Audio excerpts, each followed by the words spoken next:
And that's a perfect segue to Festus Ezeli, Fezzy Fell. Of course, my partner in crime on NBC Sports Bay Area for the Warriors pre- and post-game shows. Also an NBA champion and former Warrior. And he believes in the system that Steve Kerr employs. And he believes in the Golden State Warriors. Fezzy Fell, we got another hour, so that means you get another hour of sleep, and we get to have you on the show. 9:30. I'm tired, but I'm sure, got to sleep in. Monte, what's the deal? Good morning, man. Good morning. It's the first day of your 4-hour shift, right?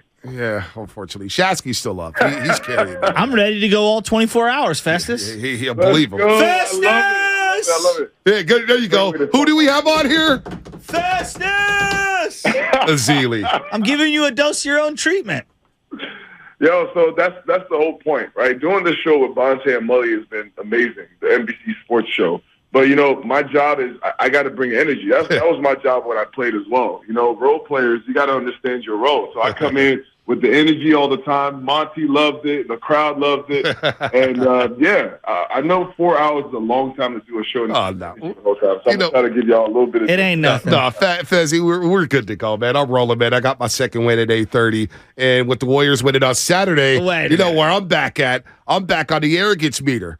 This team has got me. Bro. Listen, the Warriors have been all over the place. I'm all over the place. But a win like Saturday does wonders for a team, right, Festus? Bonte, I'm so tired of you, man. You're so up and down. It's crazy, man. So here's the deal.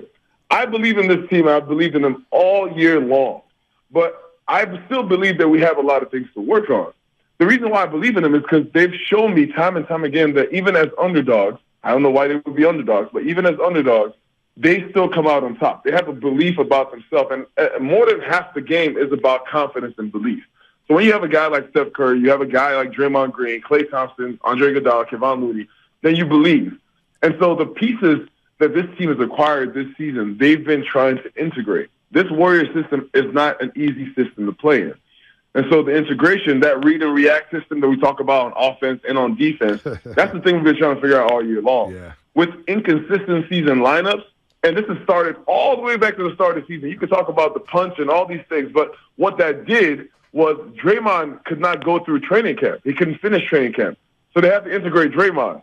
And then Andrew Wiggins was in and out, has been in and out of the lineup. Steph Curry has been in and out of the lineup. So all year long, it's been trying to figure out how do we play together. What I have confidence in is that we've shown in spurts that we can play defense and offense. We showed it in spurts. Now, albeit very small spurts, but we show that we can do it. Even our bench players have been able to come into games against the number 2 Memphis, who was really balling at the time, and they got to win here at home. So this team has shown that they have the ability to do it. Now, what we're hoping on, what we're banking on, is that these last 15 games, whatever it is that we have left, they can really get their chemistry tight, and then we can go on a run in the playoffs. But they believe, and so if they believe, I believe. Festus, I'm watching that game the other night, and it just popped for me. Obviously, Steph Curry's amazing. That's the headliner. Dante DiVincenzo's activity and his ability to pick up on defense, what felt like full court action, especially late in that game, and then all the loose ball energy as you're talking about role players, and then what Kevon Looney was doing on the glass, all the little stuff, the putbacks, the dunk, that little slip screen that he had. Those two are so important to what they've got going right now. I know Warrior fans appreciate them, but God, I can't say enough nice things about both of their contributions. They're just studs. I love watching them both play.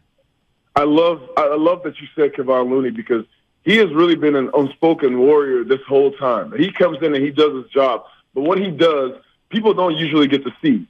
Same could go for Dante DiVincenzo. This guy has been a Warrior for this team all year long. Yeah. And so he comes in, he locks people up, plays defense, gets all the 50-50 balls, big rebounds at key moments of the game. This is a point guard. He goes in there and skies for big rebounds to win games for us.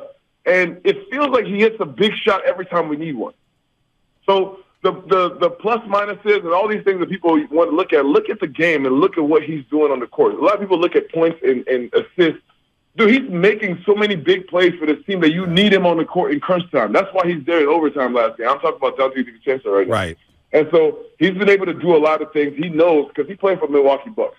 So he knows what it takes to win. He knows how important it is to have role players come in and really give 100%. 100% looks like locking up the best player, getting charges at the end of the game, all those things that move the momentum of the game. Now, Kevon Looney, on the other hand, as a big man, he is, to be like, you got to think, this is Kevon Looney against Brooke Lopez, Bobby Portis, and he's out rebounding all these guys all around the NBA. Yep. His IQ is incredible. We talk about the team chemistry and all the things. He understands where to be, how to give the hand up to Steph and Clay and Jordan Poole, sets great screens, dives to the – he's one of the rare guys that we have on the team that dives to the basket. And when a guy dives to the basket, what that does for the offense is it opens it up for shooters, especially when he's getting layups and dunks. And the way he's been finishing around the paint this year, it's been incredible. His footwork has gotten so much better. And the guy, just the work that he puts in to stay healthy, people don't understand. Like, all you guys see is the games. But the sacrifices that role players make to be on the court and to do what they do is really, it's incredible to me. That's why I do the job that I do, because I want people to understand that it's not just we show up to the game and play basketball. Like, there's a lot of sacrifice that comes with it. And for a guy like that to be on this team and winning his fourth championship last year, like, I'm so proud of Kevon, because I remember in 2018, we were on the hospital bed together. I had my surgery, he had his surgery, and I was looking at him, telling him everything's going to be okay. And so watching that journey to what he is now, which is Iron Man, which is the guy who's played in every game. I think he's the second. Last year, he was one of 5 players to play all 82 games. This year, he's doing the same thing, just the work that goes into it. I've talked to you guys about yoga, which is a weird term that they invented, but it's jock yoga that he does. And that stuff has really, really helped him be better. But I did it with him the other day. It's not easy. He does this every game day just to make sure his body's okay. So I can sing the praises of these guys all year long, but this is the reason why I believe that they're champions. Joga and Fit Aids? Is that what's happening with Kevon? Are you guys sponsored by Fit Aids? Is that why you shot that out? I mean, the Fit Aids seem to be working for Kevon Looney. He's had 26 games this season in which he's grabbed double-digit rebounds. He had 15 Saturday night. So maybe the Joga, the Fit Aid, the See's Candy, I don't know, something's working here. But how can we get Jordan Poole to work? Jordan Poole's been struggling here. Yeah, you got to think. Like, Kevon Looney he's like, yo, you know what? You guys are probably getting tired of my double-digit rebounds. So let me add 5 steals to it. Let me add 4 assists to it last game. So, like I said, proud of him. Jordan Poole, what we're watching with Jordan Poole, because you know that Jordan Poole is a talent. I hope you guys understand that. And I want to tell you guys that you can't keep reacting to ups and downs, because you got to understand that as a young player in this league, you have to go through your ups and downs. Like, everybody goes through this. I watched Steph Curry go through this. But because the ability to take care of the ball, the ability to understand to understand when to attack and when to facilitate for your teammates, these are things that come with time as you continue to learn and read the game. Jordan Poole is talented. He's one of the fastest players that we have. He's one of the best at creating his own shot. He gets into the middle. I mean, just outside of Steph Curry and maybe Andrew Wiggins, but he can get into the teeth of the defense at any moment. He's so fast. And so what you've seen is like, this is like his sophomore year. You have to really think about it that way, because last year was his breakout year. And so everybody goes through this sophomore slump where you have this high expectation from last year and you feel like you're pressed to do it again. But for him, he's earned the right to come out here and really learn and play the game the way because you have to ask him to replace Steph Curry when Steph Curry goes out, which is a very hard task for anybody. And then last year, he asked him to replace Klay Thompson when Klay Thompson was out, and he did a phenomenal job in the regular season. So he's a guy that's still learning his game, learning where he can be effective. Sometimes I think the Steph Curry effect makes everybody feel like they can shoot the ball from anywhere, which, by the way, Jordan Poole can shoot the ball from beyond half court. But the problem is that's not an effective shot. That's not an efficient shot. Right. And so you have to now start learning to taper your game to figure it out. But I have no doubt that he will figure it out, because he shows you at different points in the game that he can step his game up, and he continues to do that. And last game, you still got to give him credit. Towards the end of the game, one of the big buckets that we had was Jordan Poole tipping it in, the offensive rebound. So it's true. He's still making winning plays as he's figuring the game out. All right, 2 quick answers here. Quick ones, because we're up against it here, Festus. First off, when Draymond Green took that shot, what did you think? Looked good. The 3-pointer. It was fun. It looked good. If he took one step in, that ball was going in. And I thought we were going to make a podcast after the game in the locker room. Yeah. Draymond Green versus Dylan Brooks, part 3. I thought he would podcast on the spot after he hit that. Second one, real quick. Bonte did yoga with you one day. How'd that go? Oh, my God. Oh, my God. Oh, my God. Bonte, you told me I got to give a quick answer.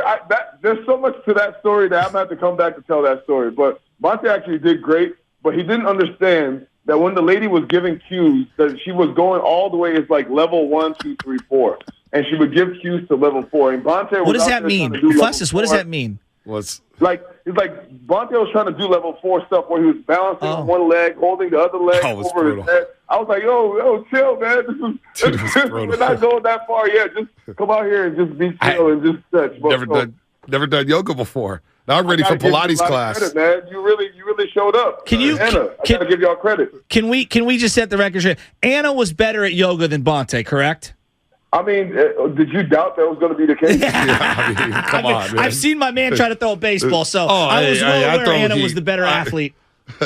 But we're going to do it again. I think this time we're going to record it. So, Shaq, don't worry. You're going to get it. Oh, boy. And we're going to record our yoga and Pilates session. Yoga, Pilates with Fezzy Fell. And we'll have Fezzy Fell Fits, of course. Hey, I'll see you tonight. Heck, I'll see you on Zoom in about 15 minutes, and then I'll see you tonight when the Warriors take out the Suns.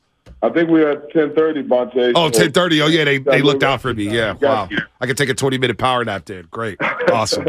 Festus, man. See you, buddy. You're the man. Support your guys. Hey, if y'all are Warriors fans, be Warriors fans through the bad times. Oh. Because, we always talk about, and this is all the fans, we talk about how people are bandwagon fans, all the things. I think here in the Bay Area, Dub Nation supports us through and through. So, if people that's what it means to be a fan. If a team is struggling, y'all got to come behind them. And really, Dub Nation has shown up. Part of the reason why they have such a great record. Hey, Festus, you should have heard Shasky this morning. He needed that advice at like 6 a.m.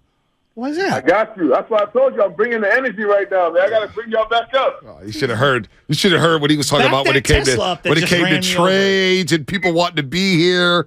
Oh man, man. I'll fill you in a little bit later. Oh man, I know. All right, Festus, the first rule of broadcasting, ABC, always be content. Rebuilding the beast. Rebuild the beast. Festus Ezeli here on the Morning Roast. We got about 10 minutes left. 10 minutes. We got Fast 5 coming up in 5 minutes. Fast 5. 888-957-9570. A lot of people were charged up over your comments about the LA Rams in the Super Bowl. So I guess the question should be, would you sell your soul for a